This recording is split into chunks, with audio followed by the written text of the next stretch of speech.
E aí galerinha, tudo bem com vocês? Aqui é o professor de Filosofia Danilo.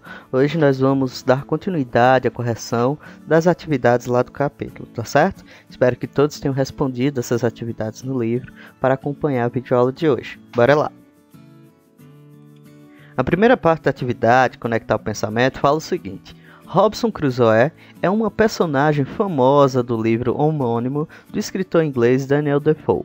Nessa obra, ficamos sabendo mais da história e das aventuras pela sobrevivência dessa personagem, um náufrago que passa a viver sozinho em uma ilha deserta. Só para explicar aí, pessoal, personagem é uma palavra feminina, só que nós estamos falando de uma personagem que é um homem, tá certo? Para não confundir aí a cabeça de vocês. Viver sozinho em uma ilha deserta seria um símbolo para aqueles que não trocam experiências com outras culturas e outros seres. Da mesma forma, o poeta inglês John Donne reflete sobre essa condição do homem na vida e na morte. Meditação 17. Nenhum homem é uma ilha, isolado em si mesmo. Todo homem é um pedaço do continente, uma parte da terra firme. Se um torrão de terra for levado do mar, a Europa fica diminuída, como se fosse um promontório, como se fosse o solar dos teus amigos ou o teu próprio. A morte de qualquer homem me diminui, porque sou parte do gênero humano e por isso não me perguntes por quem os sinos dobram, eles dobram por mim. Então a questão 1 fala, o que é afirmado no trecho, pessoal? Bem, que nenhum homem é uma ilha, né? Na prática, todo homem ele faz parte de uma coletividade, de um todo. Ele vai usar a metáfora lá que todo homem seria um pedaço de terra de um continente. Então, na prática, nós somos parte de uma coletividade muito maior do que nós mesmos. Nós fazemos parte da chamada humanidade, da espécie humana, não só geneticamente, mas todo o nosso comportamento, toda a nossa cultura, nossa língua, nossas práticas estão em volta dessa relação com o outro. Já a questão 2 pergunta, poderíamos dizer que o poeta se preocupa com as relações entre os indivíduos? Claro, né, pessoal? Fica muito claro isso no texto, que todas as palavras dele acabam remetendo sobre como estamos interligados, como temos uma relação intrínseca, uma relação íntima entre nós, seres humanos, com os outros seres humanos. Na prática, nós somos fruto dessa relação. Vocês podem pensar, eu sou completamente original, eu inventei uma coisa. Não, provavelmente um pensamento que você está tendo agora, que você acha que é inédito, outro ser humano deve ter pensado, deve ter escrito, deve ter feito uma obra de arte sobre isso.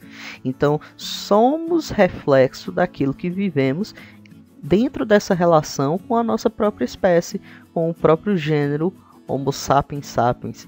Então, na prática, sim, podemos afirmar que o homem é parte de algo maior, já que o poeta ele deixa claro isso, ele deixa claro que somos um pedacinho de terra dentro de um continente.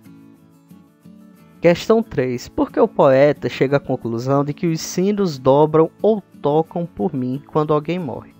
Bem, na maioria das vezes, a gente tem aquela ideia simbólica, aquela imagem que quando alguém morre, os sinos de uma igreja vão tocar para simbolizar o funeral, para simbolizar o processo de enterro daquele indivíduo que faleceu. Mas na prática a gente tem que entender que esses sinos não estão se dobrando para quem morreu, mas sim para todos, para simbolizar a todos que mais um ser humano deixou esse mundo. Na prática, somos participantes de um todo. Então, seguindo esse pensamento, deve-se entender o seguinte, que tanto as coisas que acontecem para determinada finalidade, tem uma finalidade individual, sim, mas tem uma representação que envolve todo o resto. Quer ver uma prática disso? O Instagram, por exemplo. Na maioria das vezes a gente pensa, eu vou postar uma foto para mim? Não, eu vou postar uma foto para que toda a coletividade que eu estou inserido, toda a sociedade que está em volta de mim, tenha acesso àquele momento que eu fotografei, tenha acesso àquela experiência que eu quis compartilhar. Então somos participantes de um todo, e esse todo fica ligado a nós quase que a todo momento. Segunda parte da atividade por dentro da filosofia. O respeito à pluralidade cultural tem a ver com a tolerância. Por tolerância devemos entender. Letra A. Pode ser que eu esteja errado e você certo. Se discutirmos o problema racionalmente, pode ser que possamos corrigir alguns de nossos erros. Se falarmos dos problemas racionalmente, podemos aproximar-nos da verdade. Diante dessas novas informações, responda. Questão 1. Nunca mudar de opinião é um sinal de cultura? Não, pessoal, muito pelo contrário. Quando a gente fica preso à mesma opinião ou à mesma noção de verdade, quando a gente não consegue mudar, a gente acaba atrasando o processo de desenvolvimento do ser humano que nós somos. Por incrível que pareça, a constância em relação à cultura é algo que não faz parte dela. Nós já discutimos lá no capítulo anterior que a cultura é algo que está em constante desenvolvimento. Se lembram lá em sala de aula, como eu falei, que a língua ela está evoluindo a todo momento? Antes nós falávamos vossa mercê, depois nós contraímos essas duas palavras em uma só, transformando em vós me ser, depois em você. Hoje em dia a gente fala VC. E daqui a pouco a gente só vai falar: você tá bem? Você tá precisando de alguma coisa? Então, a cultura humana é algo que está em constante evolução, se adaptando às novas necessidades do ser humano em relação ao meio em que ele se insere. Então, não mudar de opinião não é um sinal de cultura. Um homem culto, ou seja, um ser humano, um indivíduo que procura se abastecer de cultura, ele acaba nesse processo desenvolvendo novas opiniões, tendo acesso a novos pontos de vista que vão modificar completamente a nossa maneira de pensar. Questão 2. Mudar sempre de opinião é sinal de cultura? Não necessariamente, pessoal. Muitas vezes nós nos esquecemos que a nossa cultura muda de acordo com as nossas necessidades e segue todo um processo racional. O que isso significa, professor? Significa que é necessário que a gente receba, tenha acesso a indícios que mudem a nossa razão, que nos convençam que a maneira que nós pensávamos anteriormente estava errada. Por exemplo, quando era pequeno, alguém chegou para mim e disse que as nuvens eram feitas de algodão doce. E aquilo virou a minha opinião, porque eu não tinha condição de rebater, de refutar, de entender toda a lógica por trás da formação de uma nuvem. Mas necessariamente isso está certo? Não. A gente sabe que as nuvens são muito mais do que simplesmente algodão doce, que são formadas em razão de todo o processo do ciclo da água, da mistura de gases, da umidade, do calor e etc. Então, é necessário que a gente siga uma lógica, uma razão, um pensamento racional que possa sim permitir que a nossa cultura se desenvolva e que nós, como indivíduos que somos, podemos também nos desenvolver. Questão 3. Devemos ser tolerantes com alguém que não deseja ser tolerante? Sim, pessoal. Tolerância ela não tem a ver com o outro, e sim com a nossa postura. Somos responsáveis por aquilo que falamos, por aquilo que fazemos. E não podemos ser responsáveis pelas ações de outras pessoas. Então, tolerar leva em consideração a ideia de viver bem, de respeitar. Muitas vezes falta-nos respeito, as pessoas faltam respeito conosco, mas nem por isso nós temos a oportunidade de sermos errados. É necessário que a gente entenda que a tolerância leva em consideração a diferença que existe entre todos os seres humanos. Temos sim uma grande semelhança entre nós, mas temos que admitir que todos os seres humanos entre si são diferentes. Eu não sou igual a você, você não é igual ao seu pai, nem a sua mãe, apesar de lembrar, de ter alguns traços, de ter alguns costumes que lembram essas pessoas. Mas vocês são pessoas completamente diferentes. Imagine se eu não procurasse em sala de aula viver bem com vocês, ter um convívio saudável. Esse tipo de relação iria promover alguma melhoria no desenvolvimento de como vocês serão, do ser humano que vocês se tornarão? É claro que não. A tolerância é algo que a gente deve respeitar, que deve levar conosco no bolso favorito que vocês tenham aí no short ou na calça, para sempre ter acesso a ela. A tolerância é essencial para que nós possamos viver bem em sociedade. Na outra parte, em dialogar com o saber, a questão fala: é muito mais fácil julgar culturas e pessoas do que tentar compreendê-las. Isso acontece porque raramente nós nos colocamos no lugar do outro. Discuta com seus colegas as questões a seguir e responda justificando a sua resposta. Letra A. Você conseguiria explicar como é ser você? Bem, pessoal, isso é uma resposta pessoal, mas eu coloquei aí alguns meios de você pensar. O que é que você pensa? O que é que você faz? Qual a sua maneira de agir, de falar? Qual a sua postura diante da realidade? Porque são essas coisas que vão diferenciar você dos outros. Letra A, ele pergunta sobre se você conseguiria explicar o que é ser você. Claro que você saberia explicar. Você tem a experiência direta de como é ser você. Então, caso vocês queiram responder essas perguntas de resposta pessoal aí nos comentários, eu posso estar tirando a dúvida de vocês, apontando se está certo ou errado, tá certo? Então, não deixem aí de comentar as respostas que vocês deixaram. Letra B. E o seu professor? Você saberia explicar como é ser ele? É uma pergunta bem difícil, né, pessoal? O que é ser um professor, afinal? É fácil ou não ser um professor? Qual a postura correta que um professor deve ter em sala de aula? Eu quero que vocês, através dessas perguntas, busquem entender o seguinte: o ser humano, ele é um profissional que ele tem responsabilidade com vocês. É um profissional que ele está ali capacitado no intuito de ensinar alguma coisa para vocês. Mas é necessário a gente entender também que o professor, ele é um indivíduo, ele é um ser humano igual a vocês. Então, às vezes o professor, ele vai estar contente, ele vai estar satisfeito. Às vezes esse professor, ele pode estar triste, ele pode estar cabisbaixo, estar um pouquinho mais calado do que o normal, mas isso faz parte da pessoalidade dele, não da profissionalidade. Então, para pensar essa resposta, eu quero que vocês levem em consideração todos esses questionamentos que eu coloquei para vocês. Letra C. Pense em uma pessoa com quem você tem dificuldade de se relacionar. Você pode imaginar como é ser essa pessoa? É um exercício que a gente quase não faz, né, pessoal? Sempre temos aqueles desafetos, aquelas pessoas que são, por algum motivo, desagradáveis conosco ou para com a gente. Então, leve em consideração que nem sempre isso reflete um nível de diferença ou de semelhança. Muitas vezes você pode simplesmente não se dar bem com alguém por causa de alguma experiência prévia que vocês dois passaram. Mas isso não vai definir se aquela pessoa é realmente alguém ruim ou alguém bom. Na prática, a gente se esquece de exercitar a compreensão com esses indivíduos, o que faz com que a gente deixe muitas vezes de apreciar experiências que serviriam para o nosso crescimento. Então eu gostaria que vocês levassem em consideração os seguintes questionamentos. Por qual motivo temos dificuldade em nos relacionar?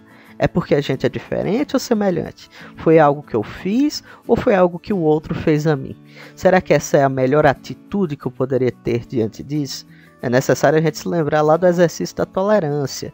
A tolerância é necessária para que nós possamos viver bem dentro de uma coletividade, seja dentro da família, dentro da sala de aula, de um ciclo de amigos e etc. Letra D. Agora pense no seu melhor amigo. Como você consegue saber, por exemplo, se ele está triste? Bem, pessoal, quando a gente convive muito com alguém, a gente se acostuma à maneira dele falar, à maneira dele agir, à postura, aos pensamentos, à mentalidade, às preferências. Então, quando é que a gente sabe que essa pessoa está triste? Principalmente quando ele demonstra isso. Através da fala, ele está falando menos, ele está falando coisas tristes, o tom de voz mudou, está mais baixo, está mais frio. Então essas coisas é que vão ser indícios de que essa pessoa esteja triste. Às vezes até para outros sentimentos podem ser também indícios. Essa pessoa está apaixonada, então só vai falar daquele fulaninho, daquela cicraninha. Ele não para de olhar aquela pessoa. Tudo isso vai nos ajudar, vão ser indícios, pistas de entender esse ser humano que está ao nosso lado. Letra E. E você? Como demonstra se está alegre ou triste? E aí, como é que você faz isso? Na prática, você vai seguir o mesmo padrão dos outros seres humanos. Você vai mudar o seu comportamento, você vai mudar a sua postura, o que você fala, os conteúdos que você fala. Ah, hoje eu não estou afim de assistir a aula do tal professor, não vou falar nada, vou ficar calado em sala de aula. Ou então, não estou gostando dessa aula, então eu vou conversar com meu colega. Tudo isso acaba se tornando um indício ou indícios para que você demonstre a sua verdadeira face psicológica, a sua verdadeira postura diante daquilo que está acontecendo. Letra F. Pense em uma matéria da escola de que você não goste muito. Imagine como é ser o professor dessa matéria sabendo que há alunos que não gostam dessa aula. E aí, pessoal, será que isso torna a coisa mais fácil ou mais difícil? Pense aí, qual é o papel do professor em sala de aula? É dar aula só para os 3 primeiros que gostam da aula dele ou é responsável por dar o assunto para todo mundo? O professor ele tem um compromisso com a turma toda, não é só com quem gosta dele. Então ele deve ser responsável por esse trabalho. Então eu acho que, pense aí, imagine alguém que não quer falar com você e você precisa falar com ela. Isso vai ser uma tarefa fácil ou difícil? E eu acredito que vai ser difícil. A partir do momento que eu tenho um aluno lá que ele dificulta esse processo, esse contato comigo, torna-se um desafio enorme. Imagine aí a dificuldade que é eu conseguir transmitir, eu conseguir fazer com que esse aluno exercite a sua crítica, exercite o seu pensamento na produção do conhecimento próprio, sem que ele queira me escutar. Então isso acaba se tornando uma experiência bastante desagradável e bastante difícil em relação ao meu trabalho. Questão 2. Você poderia responder essas perguntas sobre uma pessoa com quem nunca teve qualquer contato? Justifique a sua resposta. E aí? Basicamente a gente estaria literalmente inventando um novo ser humano. Porque pense comigo. Você conhece os seres humanos ao redor de vocês porque vocês tiveram algum tipo de experiência que fez vocês entenderem que aquele outro indivíduo ele é mal-humorado, ele é feliz, ele é alegre, ele é rico, ele é pobre. Então, sem ter algum tipo de contato, mesmo não tendo contato pela internet, por exemplo, você não consegue imaginar, não consegue traçar quais seriam as características necessárias para analisar essa pessoa. Então acabaria criando uma pessoa que talvez não exista, uma pessoa, você conseguiria construir uma representação que não casaria bem com a pessoa que aquele ser humano é. Questão 3, aí é uma questão bem mais rápida, bem pessoal mesmo. Existem culturas melhores que outras? Leia os itens a seguir, discuta com seus colegas e responda se, em sua opinião, ambas as culturas são boas ou se uma é melhor que a outra. Letra A. Uma pessoa que come com facas e garfos de madeira, outra pessoa que come com garfos e colheres feitas de ouro. E aí, pessoal? A questão eu acho que seria uma pegadinha, né? Já falamos sobre isso. Não existe uma cultura melhor do que a outra. Ou existe?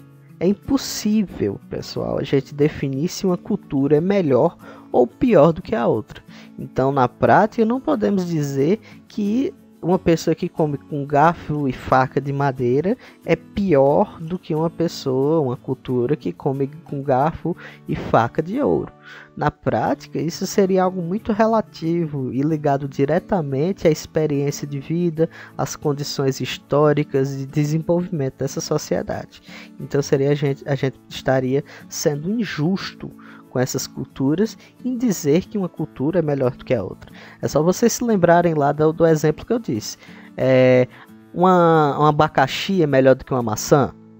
Eles têm uma diferença, eles são naturalmente diferentes em todos os aspectos possíveis. Então, é claro que você teria a sua preferência, sua opinião individual, mas dizer que uma cultura é melhor do que a outra, isso já estaria sendo errado. Letra B. Um país em que há comunicação somente por meio de cartas, outro país em que existe a internet. É claro que a internet vai ser um meio de comunicação muito mais rápido, muito mais eficiente, Na internet a gente pode mandar vídeo, pode mandar voz, pode mandar imagem. Nas cartas a gente já não tem tanta facilidade para fazer isso, não é mesmo? Talvez, na sua opinião pessoal, você responda que a internet é o melhor meio, então esse país também seria o melhor. Mas culturalmente nós não podemos afirmar isso. Letra C. Uma cidade em que só se usa carro movido a energia solar e outra em que há carros movidos a gasolina. Para o meio ambiente, é claro que a primeira opção seria melhor. Mas será que, se colocarmos essa lógica da energia solar em uma sociedade que vive há anos e anos, há décadas, com carros movidos a gasolina, será que isso vai ser melhor? Cada uma das situações vai acabar se adaptando às suas necessidades, às suas prioridades. Para o meio ambiente, é claro que os carros a energia solar seriam muito mais vantajosos, mas não sei se vocês sabem, mas construir um carro dessa natureza é muito mais caro. Será que todo mundo teria condições de comprar um carro de energia solar? Letra D. Um país onde o homem pode ter várias esposas, um país onde só se pode casar com uma mulher. Isso daí a gente vê em diferentes países, né? Tem países lá da África ou da Ásia que permite que o ser humano, que o homem lá possa casar e ter várias esposas. Mas será que isso é necessariamente algo positivo ou negativo? Na nossa sociedade, estamos acostumados que um homem só pode se casar com apenas uma única mulher. Um indivíduo só pode casar apenas com outro indivíduo. Então, será que, para a lógica que vivemos hoje, para a nossa concepção de mundo, de matrimônio, será que mudar essas regras seria algo positivo ou negativo? Culturalmente, nós não poderíamos dizer que uma opção seria melhor do que a outra. Seria necessário a gente analisar cada caso dentro da sua própria sociedade, entre o seu próprio povo, inserido nos seus próprios costumes. Letra E. Uma pessoa que dá muito valor ao estudo da terra, de ervas e de raízes, outra pessoa que acha que não existe nada mais importante que o conhecimento de matemática e ciências. Eu acho que ambas as situações são positivas e não há uma melhor do que a outra. Se vocês forem pensar, a professora de ciências lá contribui enormemente com todo o seu conhecimento sobre biologia, sobre raízes, sobre terra, sobre e tal. E o professor de matemática também vai ter sua contribuição dentro da sociedade. Então, ambas as opções aí parecem ser bastante positivas. Letra F, uma pessoa vegetariana, uma pessoa que come carne. E aí, o que é que seria melhor? Acho que nenhuma nem outra, né, pessoal? Tanto um ser humano que se adaptou à condição de vida vegetariana, ele fez isso porque quis. Ele pessoalmente acha que aquilo é melhor. Então isso não é necessariamente melhor do que uma pessoa que come carne, que é uma cultura que já vem acompanhando aí a humanidade há milênios. Então é necessário que a gente saiba analisar cada situação de acordo com o seu caso. Cada cultura deve ser levada em consideração dentro do seu próprio tempo e do seu próprio espaço. Letra G. Uma cidade em que não é obrigatório ir para a escola, outra em que é. E aí, o que é que seria melhor nessa situação? Nós, culturalmente, não temos o papel de julgar qual sociedade seria melhor, mas eu acredito que uma sociedade que permite que as pessoas tenham acesso à educação vai produzir, vai ter frutos muito melhores. Claro que isso leva em consideração se todos realmente vão ter acesso a essa educação. Letra H, uma religião que acredita em vários deuses, uma religião que acredita em um Deus único. Bem, pessoal, religião é uma questão que tem uma relação muito grande com a cultura, mas também que depende muito do individual. Uma religião, literalmente, ou você crê ou você não crê. Ah, professor, mas tem uma religião lá que é pior do que a outra, né? É uma religião muito ruim, não sei o que e tal. Mas vocês têm que entender o seguinte: da mesma forma como vocês observam a sua religião e a do outro, as outras pessoas também vão analisar a sua religião, vão descaracterizar a sua religião, ou talvez nem respeitem. Então, parte de nós o princípio de que nós devemos tolerar todas as diferenças em que nós estamos inseridos. Na prática, um ser humano cosmopolita, ou seja, um ser humano que sabe transitar em várias culturas e posturas e pensamentos diferentes do dele, consegue passar pela vida com uma postura muito mais saudável, tendo uma vida muito mais leve. Respeitar o outro não é simplesmente pelo ato de respeitar, mas também para que nós possamos nos inserir dentro da sociedade, dentro de uma condição que nos privilegie, que nos garanta uma estabilidade emocional, uma estabilidade social, uma boa relação com outros seres humanos. E a última alternativa, um país que tem um presidente eleito pelo voto popular, um país que tem um rei ou uma rainha. Aí ele vai comparar a Inglaterra e os Estados Unidos da América. Bem, eu acredito que ambos os casos são louváveis. Se nós vamos analisar lá a Inglaterra, apesar de ter uma rainha, tem a grande participação do povo nas decisões, nas leis, através do parlamento. Então isso permite que a população seja representada politicamente e tenha suas necessidades discutidas dentro da esfera política. A mesma coisa ocorre dentro de uma democracia, como é o caso dos Estados Unidos, como é o caso aqui do Brasil. A democracia também permite que esse diálogo aconteça, então que os políticos busquem sanar as necessidades da população de uma maneira mais coletiva e universal possível. Então é isso, pessoal. Espero que tenha sanado as dúvidas de vocês aí em relação às questões. Caso tenha alguma dúvida que vocês querem deixar aí, principalmente as questões pessoais, para que nós possamos dialogar nos comentários, fique à vontade, tá certo? Eu vou estar respondendo assim que me for possível. Então, para a próxima videoaula, eu quero que vocês façam a leitura lá do próximo capítulo. São poucas páginas e que possam trazer esse conteúdo já afiado na cabeça de vocês, tá certo? Desejo a todos uma ótima semana e até a próxima videoaula.